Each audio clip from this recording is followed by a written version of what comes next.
सबसे पहला सवाल प्रदीप भंडारी जी आप ही से है, क्योंकि कुल मिलाकर अब देखिए चुनाव की प्रक्रिया पर, चुनाव आयोग की भूमिका पर, अगर चुनाव के पहले बिहार में इस तरह का संशय उठाना, इस तरह से लोगों के बीच में विपक्ष की आवाज है, वो तो सीधा कह रहे हैं कि गोदी आयोग है, ये आपके लिए काम कर रहा है। आप कैसे डिफेंड करेंगे अपने स्टैंड को, क्योंकि फिर जनता के मन में ये ना भ्रम बैठ जाए कि ये तो चुनाव भी चोरी कर लेते हैं।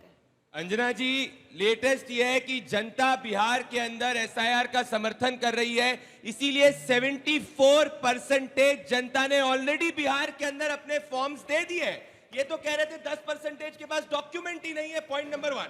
पॉइंट नंबर 2, सुप्रीम कोर्ट में इन्होंने हर दलील दी।